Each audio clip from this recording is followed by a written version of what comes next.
You walk into the kitchen and stop. You're standing there with something in your hand, and you absolutely know. You came in here for a reason. And the reason is gone. Not fuzzy, not almost there, gone. So you stand a moment looking at the counter, waiting for it to come back. Sometimes it does. Sometimes you give up, walk out, sit down, and it arrives the second you're comfortable again. I'll give you the ending first, because it changes how the rest of this feels. That moment is not your memory failing. It's your memory doing exactly the job it was built to do. And the thing you were reaching for wasn't erased. It was filed one room back. One quick note. Last time we looked at a name that wouldn't come, reaching backwards for something you already know. This is the opposite direction, carrying something forwards. Let's start with what almost everyone gets wrong. 4 things, and the first one is the heavy one. Your memory is going. In 2015, Gabriel Radvansky and his colleagues published a study in the journal Psychology and Aging. They ran younger adults and older adults through the same doorway task and measured what happened to memory on the other side. Both groups got worse after the doorway, and the drop was about the same size in both. Their words, processing at the event level appears relatively unaffected by normal aging. Read that one twice. It may be the most useful sentence in this video. Someone at 25 walks into a room and forgets why just as often as you do. The difference isn't the forgetting. The difference is that at 25, nobody reads it as a sign. The second thing we get wrong is the doorway itself. In 2021, a team led by McFadyen published a paper with a title that says it out loud. Doorways do not always cause forgetting. 4 experiments, a virtual room, the same room with a counting task alongside, a passive video, and a real corridor people walk down. The effect showed up in one of the 4. The one where people were carrying a second job in their head. So it isn't the door. It's crossing a boundary while you're loaded. And that's good news because you can't take the doorways out of your house. You can take the load off. Third, going back. Radvansky's group tested that too. Returning to the room where you had the thought did not reliably bring it back. Sometimes it works. It isn't a rule, and standing in the hallway feeling foolish is not a strategy. And fourth, you don't need a door at all. Imagining walking through a doorway produces the same effect. And in 2023, researchers found that simply expecting a boundary you haven't crossed yet is enough to do it. So the phone ringing does this, changing the subject does this, standing up does this. The real question was never what a door does to you. It's what your mind is doing at every boundary, all day long. Here's what's actually happening. Your mind doesn't store your day as one long, unbroken ribbon. It cuts it into events. When the place changes, or the people change, or what you're doing changes, one segment closes and another opens. Researchers call this event segmentation, and it runs constantly underneath everything. There's a model for what that costs, called the event horizon model. Cutting experience into events can make things easier to reach, or harder, depending which event you're standing in when you go looking. A threshold is one of the strongest signals your mind has that an event just ended, and you can watch it happen. At event boundaries, activity in the hippocampus and the memory network around it rises, like a marker being set down. So picture it this way.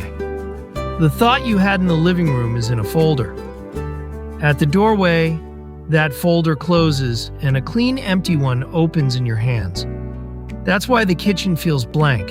You're holding the new folder. The old one isn't in the bin. It's on the shelf. There's one more piece, and it explains the timing. When you form an intention, its activation spikes. It's bright, it's loud, it feels unforgettable.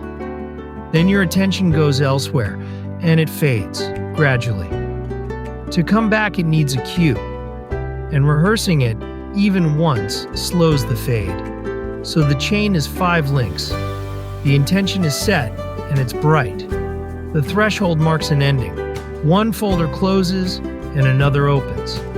The intention fades with nothing holding it up. And in the new room, there's nothing to call it back. Nothing in that chain is broken. Which raises a fair question. If this works the same way at every age, why does it feel like it started happening recently? 3 reasons, and all 3 are honest. The first is the boundary signal itself.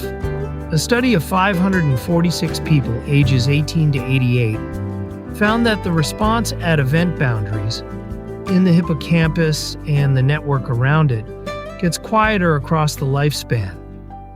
The boundary still gets marked. It just gets marked more faintly. The second reason is the one nobody expects. Walking stops being free. Early on, walking runs almost entirely on its own. Over time, it leans more and more on attention. And the cost of doing 2 things at once goes up. Splitting resources between moving and thinking gets harder. Now, lay that on top of the McFadden finding. The doorway effect got stronger when there was a second load. And after 50, that second load is very often the walking itself. So what drops your intention at the threshold isn't your memory. It's how much was left over from memory at that moment. The third reason is the most human one. At 25, you call it being scatterbrained, and you've forgotten it by lunchtime. At 55, the identical moment gets read as evidence. And that reading isn't free. A meta-analysis found that negative expectations about your own memory measurably lower performance, an effect of 0.37 on episodic memory, across 23 samples. So the worry does a small amount of the very damage it's worried about. Every one of these has something on the other side of it. So here's what actually helps. Strongest evidence first, and the best ones are free. Number 1, and it isn't close, the if-then sentence. Instead of "don't forget the glasses," you say, "When I get to the kitchen, I will pick my glasses up off the counter." You name the situation, name the action, and link them. Researchers call these implementation intentions.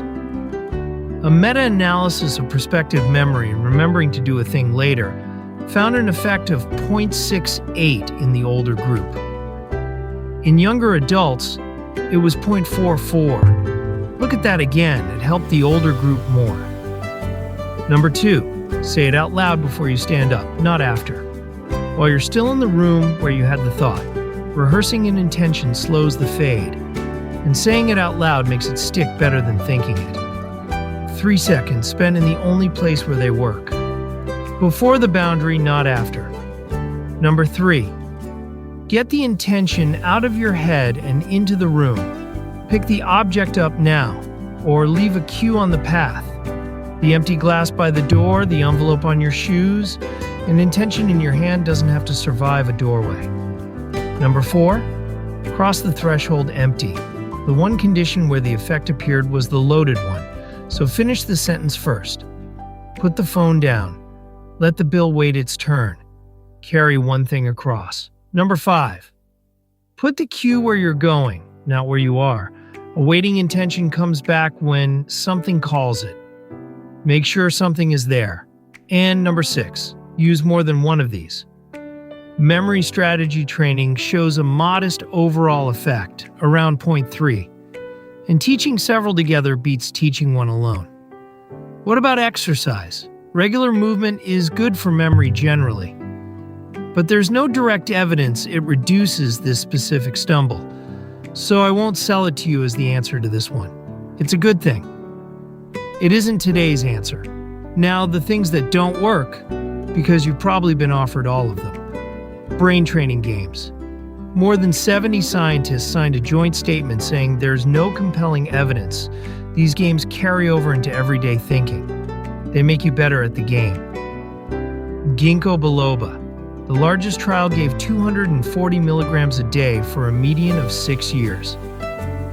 No difference from placebo, not in people with normal thinking, and not in those with mild cognitive impairment.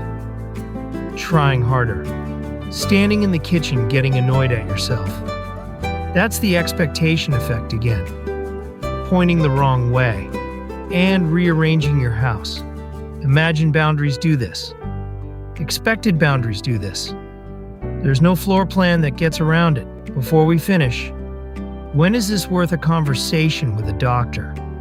The National Institute on Aging draws the cleanest line I've found, and it's one comparison. Forgetting where you put your keys is one thing.